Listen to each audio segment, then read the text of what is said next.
इस वीडियो में हम प्री बोर्ड टर्म 2 की आंसर की देखने जा रहे हैं, या हम कह सकते हैं प्री टर्म 2 जो एग्ज़ाम हुआ था 2021-22 का, उसे देखने जा रहे हैं। इसे आप एक प्रैक्टिस पेपर की तरह देख सकते हैं यदि आप का ये क्वेश्चन पेपर नहीं था। तो चलिए स्टार्ट करते हैं। पहला क्वेश्चन है, भारत को किन आधारों पर 21वीं शताब्दी में एक उदीयमान शक्ति माना जाता है? तो विश्व में मानवीय संसाधन के लिहाज से भारत एक समृद्ध देश है। विश्व का एक विशाल प्रतिस्पर्धी यानी कंपटीशन केंद्र है। भारत का लक्ष्य भविष्य में 5 ट्रिलियन अमेरिकी डॉलर की अर्थव्यवस्था को प्राप्त करना है। सामरिक दृष्टि से भारत सैन्य शक्ति, परमाणु तकनीकी के साथ इसे आत्मनिर्भर बनाती है। इसके ऑप्शन में एक और क्वेश्चन आया था कि आसियान के 2 उद्देश्य लिखने हैं। तो क्षेत्रीय शांति और स्थायित्व को बनाए रखना, आर्थिक विकास और सामाजिक सांस्कृतिक जो विकास होता है इससे हासिल करना, और आसियान द्वारा क्षेत्रीय शांति और स्थायी संयुक्त राष्ट्र संघ गैर क्षेत्रीय संगठन और जो संयुक्त राष्ट्र संघ है कानून के शासन और संयुक्त राष्ट्र संघ के नियमों का पालन करके क्षेत्रीय शांति और स्थायित्व को बनाए रखना।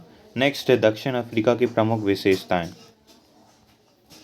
तो दक्षिण अफ्रीका में ये विश्व की जनसंख्या का बहुमूल्य वाला क्षेत्र है। यहाँ पे बहुत ज़्यादा जनसंख्या है।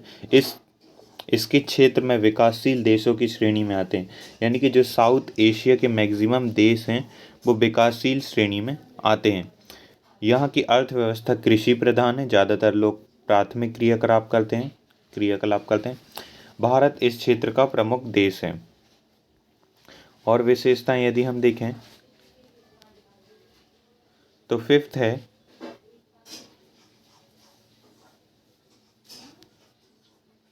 कि इस क्षेत्र के देशों ने अपने क्षेत्र के विकास के लिए सार्क नामक संगठन की स्थापना की है। सार्क के बारे में यदि आप और भी जानते हैं तो उसके बारे में लिख भी सकते हैं।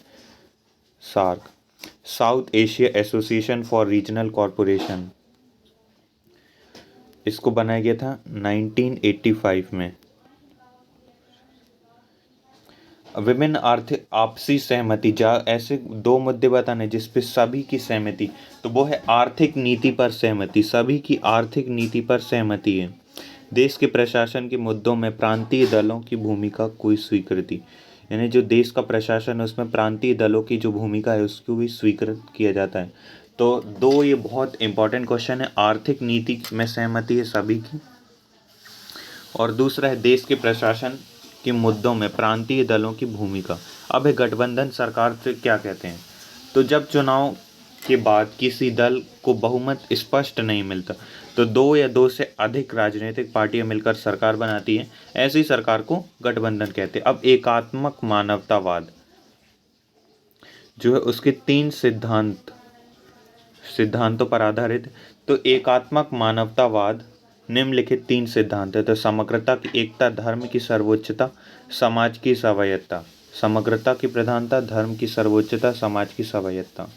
इसके बाद है भारतीय राजनीति में आपातकाल के बाद सत्ता में आई जनता की शासन व्यवस्था में अपने विचारों को व्यक्त करना है।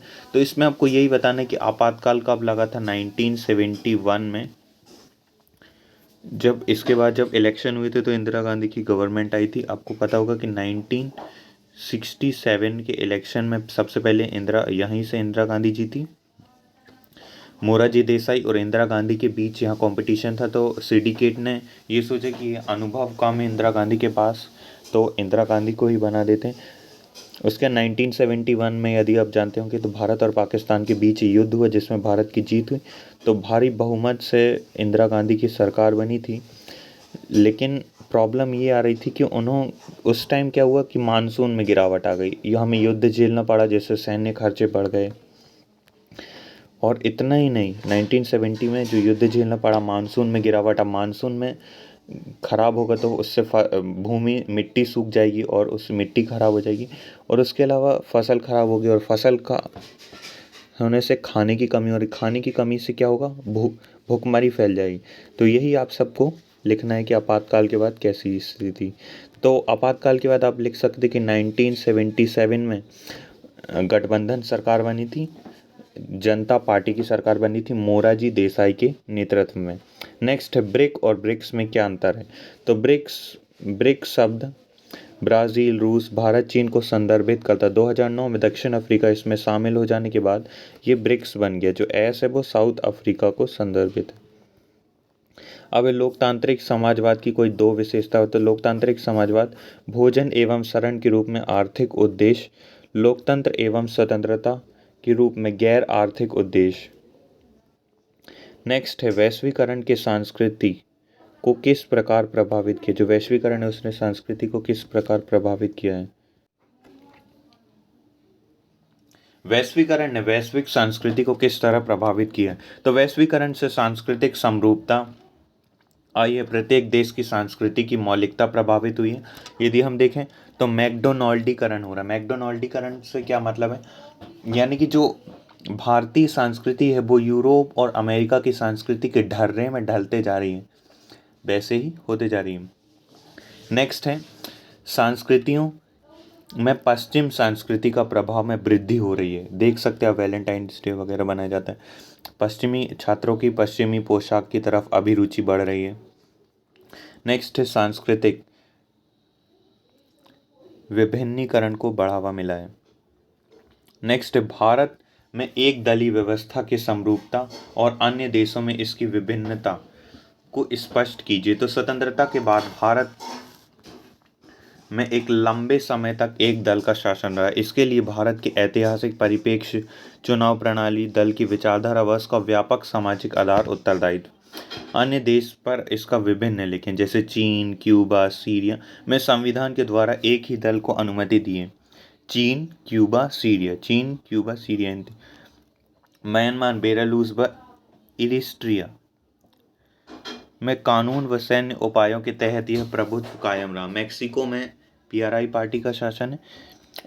इन सबके विपरीत भारत में परिस्थितियों के फलस्वरूप एक दलीय शासन व्यवस्था रही है। अब ये मैप आया था, तो मैप ये ब्राज़ील है वो, यदि इमेजिन करें एक इसको नॉर्थ अमेरिका इमेजिन करें, यहाँ पे यूरोप है, आप सभी जानते होंगे।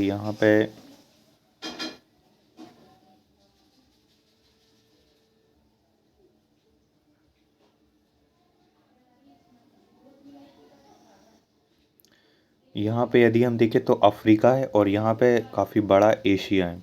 ये यूरोप और एशिया जुड़े हुए हैं, इसी को यूरेशिया। और यहाँ पे तो इन देश को शो करना था कि ये देश कहाँ कहाँ पे हैं।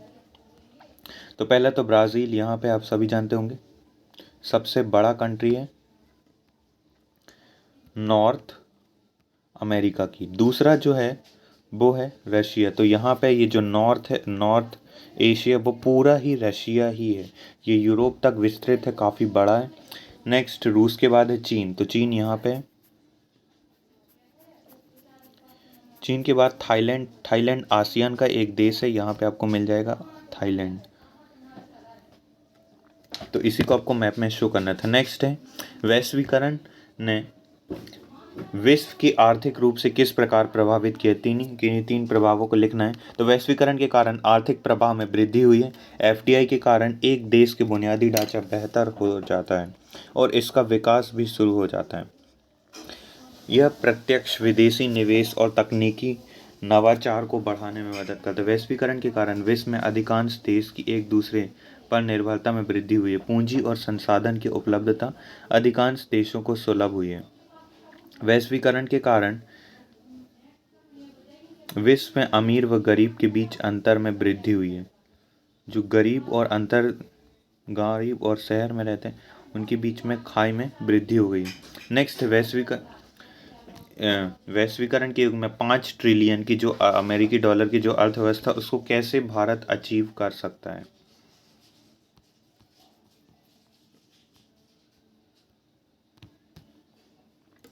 तो इसमें आप लिख सकते हैं व्यापार के बारे में, और सीपी जो एक हम आसियान रोड ले जाने वाले उस प्रोजेक्ट के बारे में लिख सकते हैं। आसियान से हम जो पेट्रोल खरीद सकते हैं उस बारे में, ईरान और रशिया से आयात कर सकते हैं, खाड़ी देशों के मुकाबले सस्ता है, उन सब को आप लिख सकते हैं। अब है एनडीए फोर्स है, आप क्या समझते हैं। ये हमारा लास्ट ही क्वेश्चन है और लगभग 10 मिनट्स में हमने ये सॉल्व भी कर लिया। एनडीए से आप क्या समझते हैं? इसके द्वारा अपनाए गए किन्हीं दो महत्वपूर्ण एजेंडे को। तो एनडीए को राष्ट्रीय लोकतांत्रिक गठबंधन, एनडीए, नेशनल डेमोक्रेटिक अलायंस, राष्ट्रीय लोकतांत्रिक गठबंधन के नाम से जाना जाता है। भारतीय जनता पार्टी व अन्य पार्टियों द्वारा बने गठबंधन ने 2019 के लोकसभा चुनाव में भारी मतों से जीत हासिल की। इसे राजनीतिक दल को एनडीए 4 के नाम से जाना जाता है। इस पार्टी के विकास के लिए महत्वपूर्ण एजेंडा। तो 2014 के पश्चात भारतीय राजनीति में एक बड़ा परिवर्तन, जाति पंथ पर आधारित राजनीति का विकास व सुशासन उन्मुक्त राजनीति की ओर हस्तांतरण, सबका साथ सबका विकास से अपने पूर्व इच्छित लक्ष्य के साथ राजग सरकार ने विकास के सुशासन और जनता के लिए सुलभ बनाने के उद्देश्य विभिन्न सामाजिक आर्थिक कल्याणकारी योजनाएं प्रारंभ की हैं। यह था प्रधानमंत्री उज्ज्वल योजना, स्वच्छ भारत योजना, जन धन योजना, दीनदयाल उपाध्याय ग्राम ज्योति योजना, किसान फसल बीमा योजना, बेटी बचाओ बेटी बढ़ाओ, आयुष्मान भारत योजना। ये सभी जो अभी वर्तमान गवर्नमेंट द्वारा चलाई गई हैं, ये सभी योजनाएं। इन सभी योजनाओं का उद्देश्य ग्रामीण परिवार, विशेषकर जो महिलाएं हैं, को केंद्र सरकार की परियोजना को वास्तविक लाभार्थी बनाकर अन्य सामाजिक जन द्वारा प्रशासन पहुंचाना रहा है। विभिन्न राज्यों में मतदाता जातियों, वर्गों, समुदाय, लिंग व क्षेत्रों के ऊपर उठकर विकास और सुशासन के विषयों को केंद्रीय मंच पर लाने में सफल हुए। अब हमारा जो नेक्स्ट क्वेश्चन है वो है, मंडल कमीशन की अध्यक्षता किसने की? इसकी स्थापना क्यों की गई और इसकी मुख्य सिफारिशें क्या थी? मंडल आयोग, तो मंडल कमीशन या इसे मंडल आयोग भी की अध्यक्षता विंदेश्वरी प्रसाद मंडल